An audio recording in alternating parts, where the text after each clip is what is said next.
जिंदाबाद वे कुरान,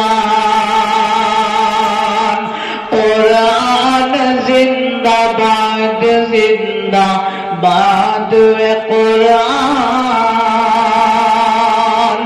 जिंदाबाद वे कुरान।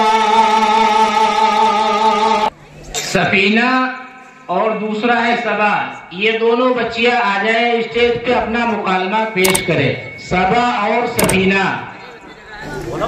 अस्सलामु अलैकुम व रहमतुल्लाहि व बरकातुहू। वालेकुम अस्सलाम व रहमतुल्लाहि व बरकातुहू। बहन क्या हाल है? बहन अल्लाह का फजल और एहसान है। बहन आपकी तारीफ। बहन मेरा नाम सफीना खातून है। बहन आपका घर कहाँ है? बहन मेरा घर निमिया शाह मोहम्मदपुर में है। बहन आप क्या करती हैं? बहन मैं अपने इसी मदरसा जामिया रशीदिया दारुल हसन में तालीम हासिल करती हूँ। अच्छा आप तालीम हासिल करती हैं तो मेरे चंद सवालों का जवाब दीजिए। बहन आप सवाल करिए, मैं इंशाअल्लाह जरूर जवाब देने की कोशिश करूंगी। बहन क्या आप कुरान करीम पढ़ती हैं? कुरान करीम तो मुसलमान का हर बच्चा पढ़ता है। अच्छा बहन ये बतलाओ कि कुरान करीम किस पैगंबर पर नाजिल हुआ? कुरान करीम हमारे प्यारे पैगंबर जनाब रसूलुल्लाह सल्लल्लाहु अलैहि वसल्लम पर नाजिल हुआ। अच्छा बहन ये बतलाओ कि कुरान करीम में कुल कितने पारे हैं? पूरे कुरान में कुल 30 पारे हैं। अच्छा बहन ये बतलाओ कि कुरान करीम में कुल कितनी सूरतें हैं? पूरे कुरान में कुल 114 सूरतें हैं। अच्छा बहन ये बतलाओ कुरान